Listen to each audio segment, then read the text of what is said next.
Imagine you and your friends are all really good at picking which lemonade stands in your neighborhood are going to be successful this summer and which ones are going to flop. Now imagine a rich uncle hears about this. He says, I don't have time to watch every lemonade stand myself. Here's $100,000.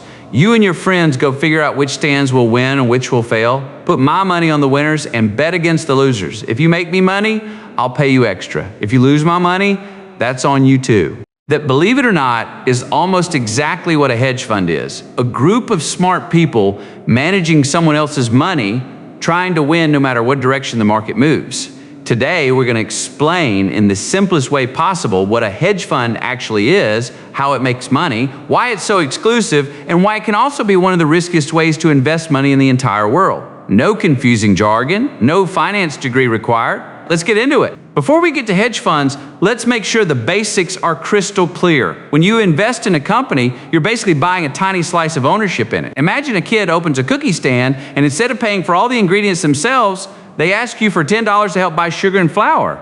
In exchange, they promise you'll get a small cut of the profits every time they sell cookies. You just invested. If the cookie stand does well, your $10 grows. If it does badly, you might lose some or all of it. Multiply that by millions of people doing the exact same thing with giant companies like Apple or Nike, and that's basically the stock market. Most people invest through something simple, like a mutual fund, where their money gets mixed together with lots of other people's money and spread across many different companies, hoping the whole group goes up in value over time. Hedge fund is a much stranger, much more aggressive cousin of that idea. Here's where the name actually starts to make sense, because hedge is a real word with a real meaning. And it's not just a fancy finance term for no reason. To hedge something means to protect yourself against a risk by doing something on the opposite side, just in case things don't go your way. Imagine you're betting your friend $5 that your favorite football team wins this weekend. But just to be safe, you also make a tiny side bet of $1 that they lose. If your team wins, you're thrilled.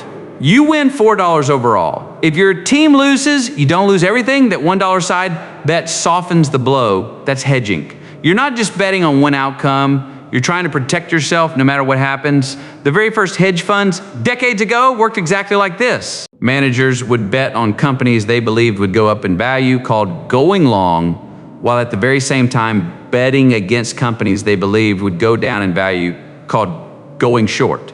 If they were right about both sides, they made money twice. If the whole stock market crashed, the bets against failing companies would cushion the losses from everything else. That original idea, win either way, protect yourself from disaster, is where the word hedge comes from. Let's go back to our rich uncle and the lemonade stands, because this is where it gets interesting. Say your group studies the neighborhood and picks two stands. Stand A has amazing lemonade and a great location. You're confident it's gonna boom. Stand B has watered down lemonade and terrible pricing. You're confident it's gonna flop. With your uncle's money, you do two things at once. First, you invest in stand A expecting it to grow. Second, you make a bet against stand B, essentially betting that its value will fall without ever needing to actually own it. The second move is called shorting. And while it sounds complicated, all it really means is betting that something will go down instead of up. If you're right about both, you make money two different ways from the exact same neighborhood at the exact same time. That's the core idea behind most hedge funds. Instead of just hoping the entire market goes up like a normal investor does, hedge fund managers try to make smart, specific bets on individual winners and losers in the hopes of making money in almost any kind of market. Good times or bad. Here's a detail that surprises a lot of people. Hedge funds aren't really available to regular everyday investors. They're built for the already wealthy. Most hedge funds require a minimum investment of hundreds of thousands, sometimes millions of dollars, and by law in many countries, you typically need to prove you're already quite wealthy or high income before you're even legally allowed to put money into one. It's a bit like an exclusive club with a very expensive membership fee, built specifically for people who already have serious money and are looking for ways to grow it further using strategies more aggressive than a regular retirement account would ever attempt. And the way hedge fund managers get paid is unusual too. Most use something nicknamed the 2 and 20 model. That means the manager takes 2% of all the money in the fund every single year just for managing it, whether they make you money or not. Then on top of that, they take 20% of any profits they do generate. So if your rich uncle's $100,000 grows into $150,000, the manager pockets a healthy slice of that $50,000 gain plus their regular yearly fee on top. Here's the part that turns this from an interesting money strategy into something genuinely risky. Many hedge funds don't just use their own investors' cash. They borrow extra money to make their bets even bigger. This is called leverage. Picture this. Your group is managing your uncle's $100,000 and you decide to make the bet bigger. So you, as the fund, go to a bank and ask to borrow an extra $300,000. It's not your uncle personally asking for the loan, and it's not you borrowing it in your own name either. It's the fund itself using your uncle's $100,000 as collateral, meaning the bank gets to hold a claim on it as security for the loan.